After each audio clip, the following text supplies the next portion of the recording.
Si vous voyez cette vidéo, ça voudra dire que je suis mort. Ah non, non, ça voudra dire que je suis vivant, parce que sinon je pourrais pas la poster, mais je suis con. Non, pendant tout ce temps, ça fait 1 mois maintenant, j'ai dû faire face à la plus grande bataille de ma vie. C'était une bataille épique, il y avait des dragons, il y avait des vampires, il y avait des tas de trucs, des monstres inimaginables, que seul mon cerveau pourra à jamais se souvenir. Mais j'ai fini par le faire. J'ai fini par vaincre mon ennemi. Je pourrais pas en parler, j'ai un énorme traumatisme. Comme vous le voyez, j'ai dû libérer toute ma force en enlevant mon chapeau. J'ai détruit mon bâton de bois. Ça fait que j'ai coupé un arbre pour pouvoir me refaire le même, exactement le même. C'était un truc de fou, mais je suis de retour. Voilà, j'ai amarré à Nice. Je suis de retour, c'est parce que j'étais en mer. Oui, j'étais en mer. J'aurais dû le dire dès le début, mais je crois que c'était le Kraken, accompagné de l'armée démoniaque de Satan. Je sais pas, mais je les ai éclatés, je les ai détruits. Au début, ils ont commencé à faire genre, ouais, on va te tuer, Riger, blablabla. J'ai sorti mon bâton, j'enlevais mon chapeau, j'ai fait, non, et je les ai tous tués. Genre, papa. Mais bon, bref, entre temps, il y a des scans qui sont sortis, 3 exactement, et donc on va faire une triple review. Bonjour, salut à tous, ici Riger, et on se retrouve de retour dans le présent pour les reviews des scans 767, 768 et 769. Regardez-le, il a été tellement amoché dans la bataille, il a même plus sa forme originale. Mais ce n'est pas grave. Et c'est pareil pour mon bâton. J'ai été obligé d'aller voir l'arbre de Mukhtma dans le pays de Flaka, afin de pouvoir recréer le même avec les mêmes vertus. Et tout ça pour être de retour et vous faire les meilleures reviews qui soient. J'ai voulu faire un truc stylé avec le bâton, mais en fait j'ai pas réussi, attendez. Oh la putain de ta sœur. Eh bien bonjour, bonsoir, salut à tous. On se retrouve enfin, ça faisait longtemps. J'ai attendu ça avec tellement d'impatience de pouvoir revenir sur la terre ferme afin de pouvoir vous faire des meilleures reviews qui soient. Voilà, donc il m'est arrivé des tas de choses, des tas d'aventures et je vous expliquerai un peu mieux en fin de vidéo. Là, on va se concentrer sur les 3 derniers scans qui sont sortis. Et donc on commence avec le scan 767 qui est le dernier chapitre par rapport au passé de Law et de Corazon. Donc on commence avec un flashback dans le flashback qui nous montre juste comment le père de Doflamingo et de Rocinante est mort. Donc il s'est fait tirer une balle dans la tête par Doflamingo. Mais à ses côtés il y avait quand même Trébol et Vergos, donc apparemment ses plus vieux amis, ses premiers frères, ses premiers membres de Don Quixote Family. Donc moi ça m'étonne un peu, je pensais pas que Trébol en fait il aurait été... dès le début avec Doflamingo, moi j'aurais plutôt pensé que, comme pour les autres membres, au fur et à mesure il les réunit, mais ça veut dire donc que Trébol apparemment, en plus il lui parle et en lui disant vas-y tue-le, en gros il incite au meurtre, un Trébol l'incite au meurtre, donc on a vraiment l'impression de voir un Trébol un peu qui contrôle Doflamingo entre guillemets, qui vous savez un peu comme les gars, enfin je vais vous donner une situation, genre il y a quelqu'un qui éprouve une haine envers une certaine personne et genre il a pas envie de le frapper, et genre il y a toujours le gars, le petit collègue à côté qui va arriver et qui va faire ouais, vas-y, défonce-le, vas-y, il a insulté ta mère, vas-y, frappe-le. Vous savez, un peu toujours les gars comme ça, qui vont inciter à la haine. Oh mon dieu, les méchants. Et donc, du coup, moi, je trouve ça assez intéressant parce que Trébol, finalement, même si on peut le voir là pendant les combats un peu comme une sorte de personnage secondaire, un peu le gars qui est sur le banc de touche, qui fait rien, on a cette même situation où il reste aux côtés de Doflamingo, justement, tandis que Diamante et Pika, eux, se battent sur le champ de bataille. On voit Trébol qui reste à ses côtés, du style allez, vas-y, défonce-la, allez, vas-y, éclate-le, et qui rigole un peu de tout ce combat, qui est un peu là en mode à la fois spectateur, mais on a cette même sensation, on va dire, que lorsque Doflamingo a tué son père, Trébol est vraiment, il reste aux côtés de Doflamingo, comme s'il voulait faire en sorte que Doflamingo fasse ce que Trébol veut. Attention. Mais après, je dis pas que c'est genre Trébol, le gars qui commande tout depuis le début, ou pourquoi pas, ça serait encore plus intéressant de se dire, mais en fait, Doflamingo, c'était pas le vrai méchant, mais ce serait un peu gros aussi en même temps. Et du coup, j'ai l'impression, j'ai ce sentiment qu'il faut pas dire que c'est pas possible. Voilà, faut pas dire que c'est pas possible, même si c'est pas la chose à laquelle on s'attendrait le plus entre guillemets.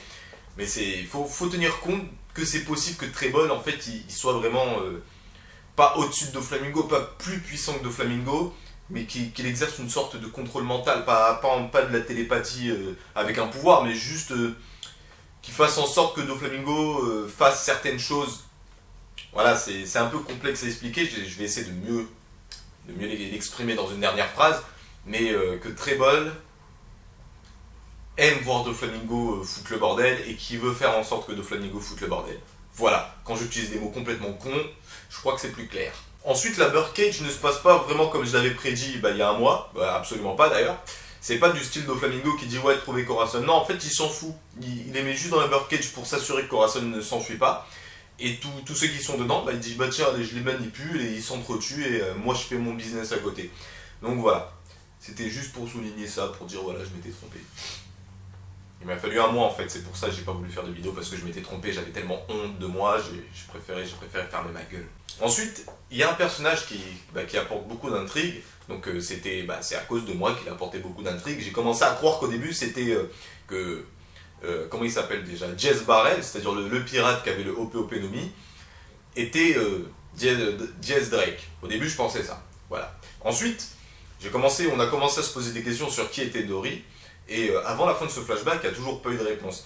Et on peut voir un peu que ça a l'air de se rapprocher de l'histoire de Jez Drake. C'est-à-dire que Jez Drake c'était un ancien marine, mais apparemment Dory en fait voilà, il a réussi, il a eu de la chance, il n'était pas dans la Birdcage, donc il s'est enfui, genre du style, il y avait un de ses collègues qui lui disait ouais s'il te plaît sauve-moi, il l'a regardé comme ça, limite il lui a fait un fuck comme s'il a fait vas-y dégage, moi je me casse, moi je vais auprès de la marine.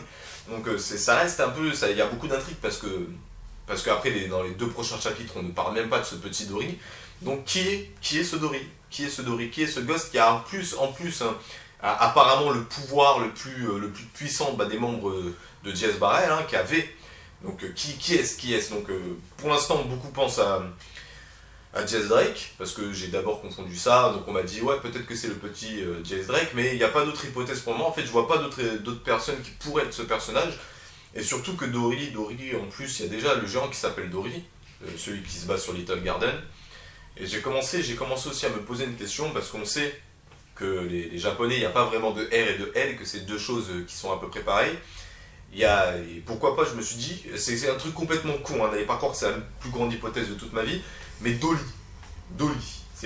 voilà, prononcer Dolly. À la place des R, on met des L, et Doll, ça veut dire poupée, je crois, je vais vérifier. Oui, doll veut dire poupée, D-O-2-L. Et si on met un Y à la fin, ou un I, ou je ne sais pas quelle lettre qui veut faire I, c'est une sorte de surnom qu'on donne à quelqu'un, vous savez, genre Speedy. Speed c'est la vitesse, et à quelqu'un de rapide, on va dire ah tiens, Speedy. Voilà, pour dire que c'est quelqu'un de vif, vous voyez. Et donc Dolly, ce serait pour dire genre petite poupée, enfin entre guillemets, mais du coup ce nom-là, Dory, il m'intrigue parce que ça m'étonnerait que Oda ait mis 2 fois le même prénom dans un manga, à part s'il y a un lien entre les 2 personnes, après ça on peut toujours imaginer. Mais est-ce que ce fameux Dory serait soit quelqu'un maintenant qui est très puissant dans la marine, ou tout simplement Jez Drake comme beaucoup de personnes le pensent. Et c'est beaucoup de questions qui se soulèvent, et malheureusement je n'ai pas les réponses, seul Oda les a. Ah ouais, j'ai l'impression de servir à rien. Et on arrive malheureusement, je ne vais pas trop détailler le scan non plus, à la mort de Corazon, qui se fait tirer une balle, enfin il meurt pas sur le coup, il essaye de résister à la mort le plus longtemps possible afin que Lao puisse s'éloigner le plus possible de Doflamingo. Et malheureusement il meurt, donc on va faire 1 minute de silence. Donc voilà, la minute est finie, je me suis tapé une petite sieste entre temps. Donc il y a quelque chose surtout moi qui m'a intrigué en fait dans cette discussion avec Doflamingo et Corazon, c'est qu'il parle de Corazon de la 2e génération. Ah oui, donc Corazon, il y a beaucoup de mystères. Ça veut dire qu'il y a eu un Corazon de la 1re génération. Alors est-ce que tout simplement, pour prendre sa place, Rosinante l'a amené à la marine, voilà, il l'a emprisonné, il a dit ah il te manque quelqu'un, je veux bien être le nouveau Corazon. Enfin, même s'il ne peut pas parler, c'est complètement con. Enfin, bref.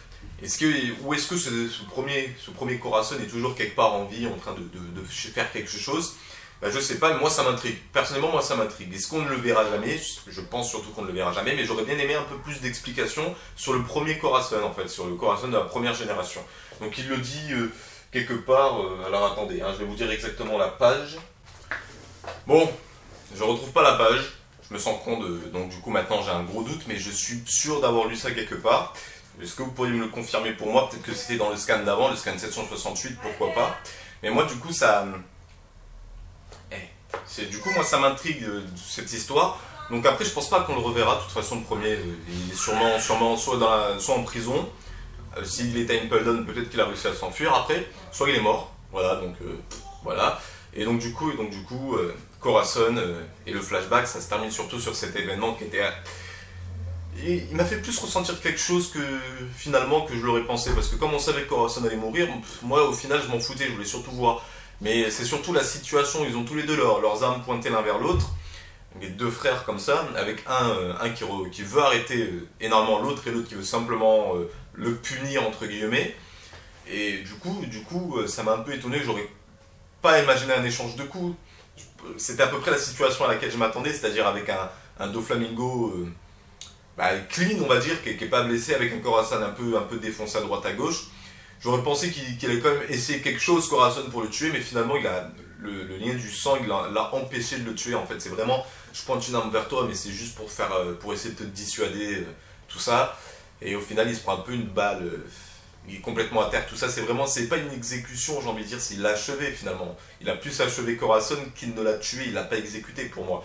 Et donc voilà, donc on termine ce flashback, et donc du coup maintenant, on va retourner dans le présent grâce à mon bâton magique. Voilà, mais j'ai pas assez de sous pour faire genre les effets spéciaux.